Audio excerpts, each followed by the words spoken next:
You won't believe what exploded across the internet at 2:17 a.m. last night. One clip, one sentence, and suddenly, fans were shocked, timelines were on fire, and a once quiet corner of online commentary turned into a full-blown digital war zone. It started with a whisper, then a rumor, then a jaw-dropping claim that nobody saw coming. Joe Rogan claims Charlie Kirk's widow was involved. Involved in what? That's the question that sent millions scrambling, refreshing, replaying, and arguing deep into the night. For years, these names existed in completely separate universes. Different audiences, different platforms, different reputations. But now, in a twist that feels ripped straight out of a late-night reality drama, those worlds have collided in the most shocking way possible.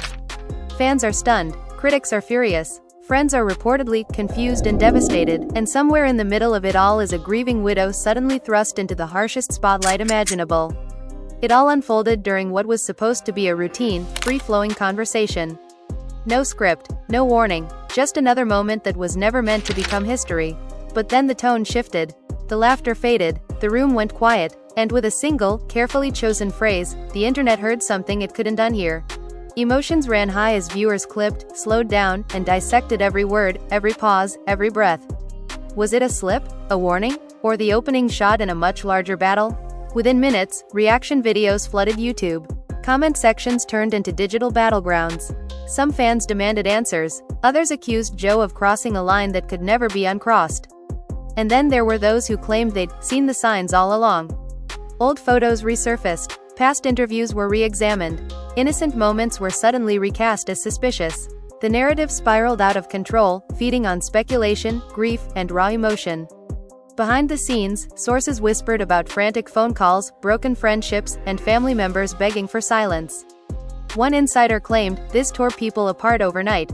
Another said, nobody was prepared for the fallout.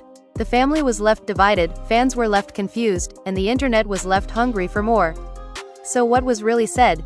What did it mean? And why now? Because once a claim like this enters the public arena, even a vague one, there's no turning back. And as this story unfolds, one thing is certain. This is no longer just a rumor. It's a drama that's only just beginning. The room felt heavier than anyone expected, the kind of silence that creeps in when a joke goes too far and nobody knows whether to laugh or leave. Joe Rogan leaned back in his chair, eyes fixed somewhere between the mic and the wall, as if even he wasn't sure what he'd just unleashed. Moments earlier, the conversation had been loose, casual, almost lazy, drifting through culture, grief, and the strange pressure of public life. But then came that sentence. Half-finished, deliberately vague, and suddenly the air changed. Fans would later say you could feel it through the screen. Online, the clip began spreading before the episode even finished uploading. Short edits, grainy zoom-ins, slowed down audio. People argued over tone, intention, and implication. Some said he sounded hesitant. Others said he sounded certain. He knows something, one comment read, already liked 10,000 times. Another fired back, this is reckless. Emotions ran high, and the narrative began writing itself faster than anyone could stop it. At the center of the storm was Charlie Kirk's widow, a woman who had largely stayed out of the spotlight since the loss that reshaped her entire world. Until now, fans were stunned that her name was suddenly being dragged into speculation she never asked for. Within hours, old photos of her standing near unfamiliar faces were reposted with captions full of question marks. Past interviews were reframed, casual smiles became suspicious glances. Grief was rewritten as secrecy by strangers who had never met her. Behind closed doors, phones rang non-stop. Friends of the family reportedly begged podcasters and commentators to slow down, to remember there were real people behind the screens. But the internet doesn't slow down. It accelerates, especially when there's blood in the water. One source whispered that the widow had been blindsided, that she learned about the claim the same way everyone else did, through a notification she never wanted to see. Meanwhile, Joe Rogan's inner circle was said to be divided. Some believed he'd crossed a line that couldn't be uncrossed. Others insisted he was hinting at something already known in private circles. He wouldn't say it unless there was a reason, one longtime friend allegedly argued during a heated late-night call. Another shot back, a reason isn't the same as proof. The tension spilled over, and suddenly even people close to him were choosing sides. Fans weren't just shocked, they were emotional. Live streams popped up dissecting every second of the clip. Creators argued with creators. Former allies turned on each other mid-stream. Accusations of clout chasing flew alongside accusations of censorship. One popular commentator broke down on camera, saying, "This feels like watching a family fall apart in real time." Another mocked the outrage, claiming people were too sensitive to handle the truth. The divide grew wider by the hour. In private, the widow was reportedly trying to hold her ground, leaning on a small circle of trusted friends. Those close to her said she felt betrayed not just by the claim, but by how quickly people were willing to believe it. "They don't even know what 'involved' means," she allegedly said through tears. "They just want a story." But the word had already taken on a life of its own. Involved became a blank space that anyone could fill with their worst assumptions. As dawn broke, new voices entered the conversation. Distant acquaintances hinted at complicated dynamics in the past. Nothing concrete, nothing verifiable, just enough ambiguity to keep the fire burning. Each vague statement was treated like confirmation. Fans were shocked again and again as speculation stacked on speculation. Emotions ran high, and the family was left divided not only by grief, but by the sudden pressure to respond or stay silent. And still, the biggest question lingered unanswered. What did Joe Rogan really mean? Was it a careless thought spoken aloud, or a deliberate breadcrumb meant to lead somewhere darker? The uncertainty was intoxicating. People leaned in closer, waiting for the next shoe to drop, unaware that this was only the beginning of a drama that would grow louder, messier, and far more personal from here. The silence didn't last long. By the time the clip hit mainstream feeds, the pressure had already begun to reshape the people inside the story. Phones buzzed relentlessly. Group chats that hadn't been active in months suddenly exploded with arguments, screenshots, and panic. Some were trying to defend Joe Rogan, others were demanding he clarify immediately, and a few were already convinced this was just the tip of something far uglier. Fans were shocked not only by what was said, but by how fast everyone chose a side. Inside her home, Charlie Kirk's widow sat frozen, staring at a paused video on her screen. The comments kept updating even while the video was stopped, as if the world refused to wait for her to breathe. Involved. That word echoed in her head over and over again. Involved how? Involved with whom? Involved in what? No one had answers, yet everyone online seemed so confident. Emotions ran high as she reportedly slammed the laptop shut, only to pick up her phone seconds later, unable to look away. A close friend tried to calm her, reminding her that the internet feeds on chaos, that rumors burn fast and burn out just as quickly. But this didn't feel like a normal rumor. This felt personal. This felt deliberate. She allegedly whispered, "He knows what that word does." Whether she meant Joe Rogan or the audience didn't matter. The damage was already spreading. The family was left divided between those urging a public response and those insisting silence was the only protection left. Back on the other side, Joe Rogan was said to be feeling the weight of it almost immediately. Sources claimed he replayed the moment again and again, not to admire it, but to question it. Did he say too much? Or did he not say enough? One insider described a tense conversation where someone asked him directly, "Are you ready for what comes next?" His answer, reportedly, was a long pause followed by, "People deserve the truth." But whose truth, and at what cost, was still unclear. Fans dissected that alleged response just as aggressively as the original clip. Livestream hosts argued that this proved intent. Others argued it proved frustration. One viral reaction video claimed Joe was being pushed into a corner by powerful people. Another accused him of throwing a grieving woman into the fire just to stir controversy. Emotions ran high, and with every take, the narrative splintered further, impossible to contain. Then came the anonymous sources. They always do. Accounts with no profile pictures began dropping cryptic posts hinting at behind-the-scenes dynamics and private conversations that would change everything. None of it was verifiable. All of it was intoxicating. Fans were shocked again as these whispers were treated like puzzle pieces, snapped together by people desperate for meaning. Screenshots were shared as evidence. Deleted posts were treated like confessions. The widow's name trended higher and higher, pulling in people who had never followed her, never respected her privacy, never cared until now. Strangers debated her character like it was a sport. Some defended her fiercely, calling the speculation cruel and inhumane. Others questioned her silence, demanding statements she didn't owe. The family was left divided not just internally, but publicly, as distant relatives reportedly argued in comment sections, unable to stay quiet any longer. Late that night, a message allegedly circulated among close associates of Charlie Kirk, warning that things were about to get worse. "This isn't stopping," it read. "They're digging." That single sentence sent panic through a circle already stretched thin by grief. Old emails, old friendships, old disagreements. Everything suddenly felt dangerous, like any forgotten detail could be twisted into something sinister. And yet, still, nothing concrete emerged. Just implication, just tone, just that one word hanging in the air like smoke. Involved, it became the centerpiece of the drama, a mirror reflecting whatever fear or belief the viewer already held. Fans were shocked by how much power a single word could carry, how it could fracture relationships, reputations, and peace without ever explaining itself. As the night bled into morning, anticipation replaced shock. People weren't just reacting anymore. They were waiting for Joe Rogan to speak again.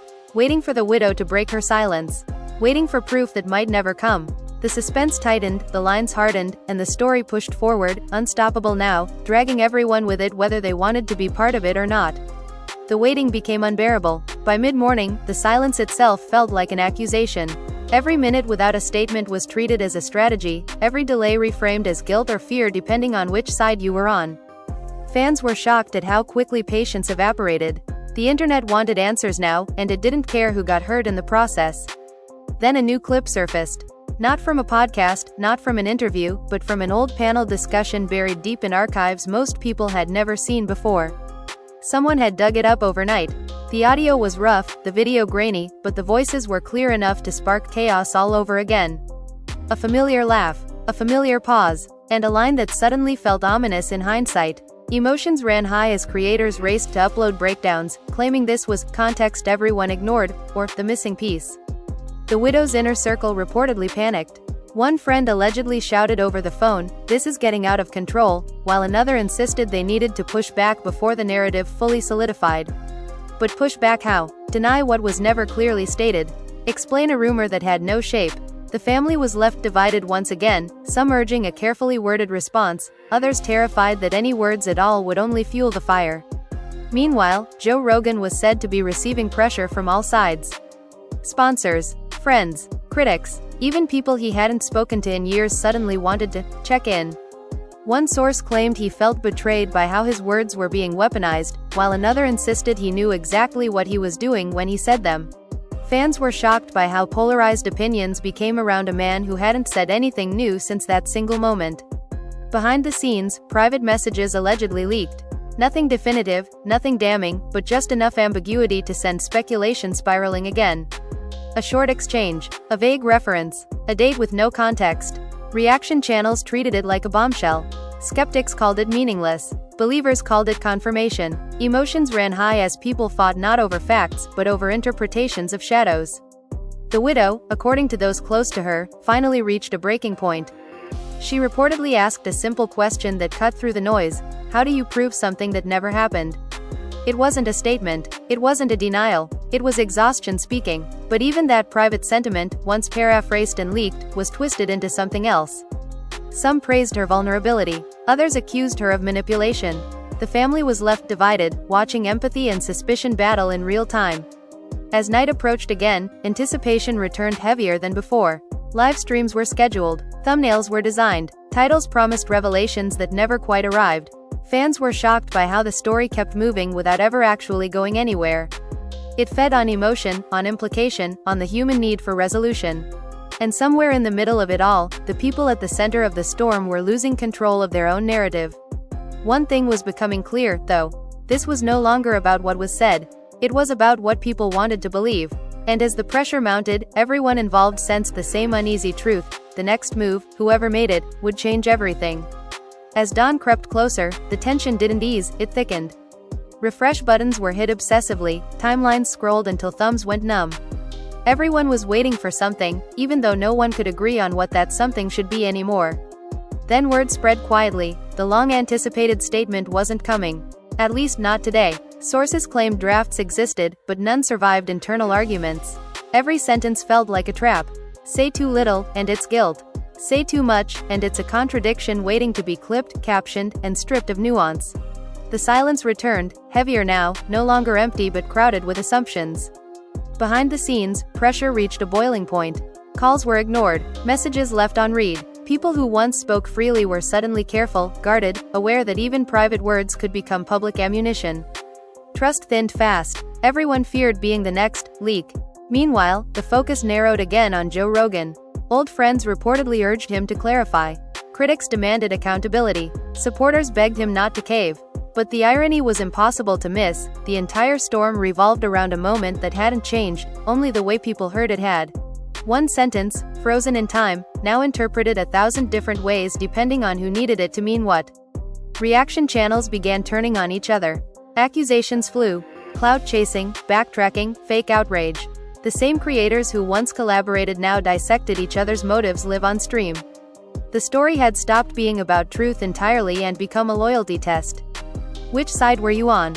Neutrality was treated as betrayal. The widow stayed silent publicly, but those close to her said the cost was showing. Sleep was scarce. Every notification felt like another invasion. What hurt most, reportedly, wasn't the accusations, it was watching strangers argue about her life as if it were a puzzle to solve instead of a loss she had to carry. By mid-morning, a strange fatigue settled over the internet. Views were still high, but excitement dulled into repetition. The same clips, the same arguments, the same circular outrage. People were beginning to sense it. No revelation was coming that would satisfy everyone. No single statement could rewind what had already taken root. And yet, no one logged off.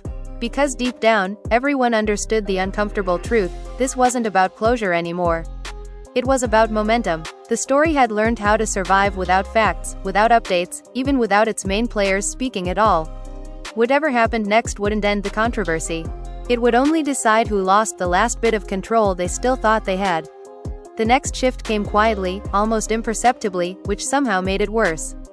A single creator posted a calm, 20-minute video with no dramatic music, no bold claims, no thumbnails screaming truth exposed. Just a timeline, dates, what was known, what wasn't, what had been assumed. At first, it barely made a ripple. Then it started spreading, not because it was explosive, but because it was different. For the first time in days, something didn't ask the audience to feel anything. It asked them to think. That was when the backlash reignited. Comment sections split instantly. Some praised the restraint, calling it the first sane take. Others accused the creator of downplaying, excusing, sanitizing. Neutrality itself became suspicious. People demanded to know why now, who sent you, what are you afraid of saying? The machine rejected calm the way it rejected silence, as an obstacle. Privately, more people began to panic. Group chats went quiet, then reactivated in bursts. Old alliances cracked. A few insiders realized they'd let the narrative grow past the point where anyone, including them, could steer it. What started as reaction had turned into responsibility, and not everyone wanted to carry it. The widow, according to those near her, finally stopped asking what the internet thought. The question became smaller, heavier. How long can this last? No one had an answer. Because nothing was driving it forward anymore except habit. Outrage had become routine. Speculation had become content. The absence of truth had created its own ecosystem. Then, late in the evening, something unexpected happened. A prominent reaction channel went dark. Videos deleted. Account locked. No explanation. No farewell post. Just gone. Screenshots spread instantly, of course. Theories followed within minutes, legal threats, moral panic, private settlements, guilt. But for once, there was no confirmation to feed on. Just a void. And for the first time since the story began, that void felt different. It didn't invite noise. It invited fear. Because if one voice could disappear that easily, so could others. And if the loudest players started stepping back, the question no one wanted to ask hovered uncomfortably in the background. What if this had already gone too far, and everyone realized it at the same time? No one said it out loud. But the tone had changed. The next move wouldn't be dramatic. It would be irreversible. The fallout didn't arrive with a bang. It arrived with restraint, and that restraint unsettled everyone. Creators who had once uploaded hourly updates slowed to one vague post a day. Some pinned comments asking for patience. Others disabled replies entirely. The energy had shifted from certainty to caution, like a room where someone had finally realized the walls were thinner than they thought. Privately, people started asking different questions. Not what can we prove, but what can come back on us. Lawyers were consulted, just in case. Old messages were reread with new anxiety. Jokes that once felt harmless now looked reckless in screenshots. The past hadn't changed, only the risk attached to it had. In the background, sponsors quietly adjusted. No announcements, no statements, just distance. A pause here, a delayed campaign there. Enough for insiders to notice, not enough for headlines. It sent a clear signal. This wasn't entertainment anymore. It was liability. The widow remained absent from the public eye, but that absence was no longer read as weakness. For the first time, people began to understand that stepping back wasn't surrender, it was survival. You couldn't correct a narrative that fed on reaction. You could only refuse to nourish it. And that refusal started spreading. A few major accounts posted something almost shocking in its simplicity: "We're done covering this." No justification, no cliffhanger, just an ending. Views dropped. Comment sections raged. Accusations of cowardice flew. But others followed, slowly, carefully, like people leaving a party once they realized something had gone wrong and no one wanted to be the last one blamed. The story didn't end. It thinned. Speculation still existed, but without amplification it lost its edge. Without constant reaction, theories collapsed under their own weight. What once felt urgent now felt repetitive, loud, but hollow. And in that thinning space, a hard truth finally settled in, not as a headline, not as a revelation, but as a quiet understanding shared by more people than anyone expected. There was never going to be a moment that satisfied everyone. No clip, no statement, no confession or denial powerful enough to overwrite what people had already chosen to believe. The damage wasn't caused by a sentence. It was caused by momentum. And momentum, once it slows, doesn't reverse. It just leaves behind consequences, scattered, uneven, and permanent. The storm hadn't ended, but it was no longer growing. What remained was the reckoning, not public, not viral, but personal, for everyone who had helped keep it alive just a little longer than they should have. What followed wasn't resolution, it was silence learning how to exist. The timelines didn't empty, but they changed. Fewer absolutes, more hesitation. Posts that once demanded answers now asked vague questions and quickly buried them under unrelated content. The algorithm adjusted, as it always does, drifting towards something newer, louder, easier to digest. The storm slipped off the front page without ever being solved. But for the people at the center of it, nothing reset. Conversations became careful. Invitations stopped coming. Trust didn't shatter dramatically, it thinned, thread by thread, until everyone noticed they were holding less than they thought. Even those who won the argument felt uneasy, because winning hadn't brought clarity. It had only brought attention, and attention had a cost. Late one night, a long-form article appeared. No accusations, no theories, just a reflection on how speculation becomes spectacle, how grief becomes content, how the internet confuses proximity to a story with ownership of it. It didn't trend. It didn't need to. The people who needed to read it found it anyway, quietly, unshared, unscreenshot. The widow never issued a grand statement. That, in the end, became her loudest choice. Life continued in small, stubborn ways. Errands, routines, days that demanded presence whether the internet approved or not. Loss stayed personal again, where it had always belonged. And the audience? Some moved on without thinking twice. Others carried discomfort they couldn't quite name, a faint memory of having been certain, very loud, and very wrong about something they never truly understood. Not wrong in facts, maybe, but in entitlement. Months later, someone would inevitably ask, whatever happened with that whole situation? And the answer would be unsatisfying. Incomplete, human, nothing really, someone would say. It just burned out. But a few people would pause after hearing that. Because they'd remember the intensity, the confidence, the way everyone thought the next move would change everything. And they'd realize the truth too late to fix it. The next move did change everything. It just didn't do it out loud. Time passed in uneven stretches. At first, people still half expected a resurgence, a surprise interview, a leaked document, a dramatic reversal that would justify all the noise in hindsight. Every so often, a recycled clip would resurface and briefly spike engagement, but it never caught fire the way it once had. The audience had changed. Curiosity was still there, but hunger was gone. What lingered instead was something quieter and harder to place. Creators who had built momentum off the story noticed subtle shifts. Their comment sections felt colder. Trust, once assumed, now had to be earned post by post. Viewers were less willing to follow leaps in logic, less eager to play detective in someone else's life.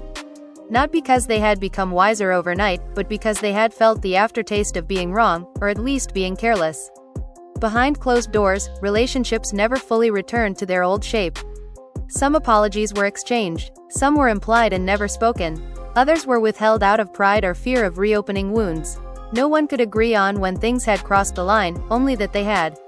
The widow rebuilt her world away from commentary.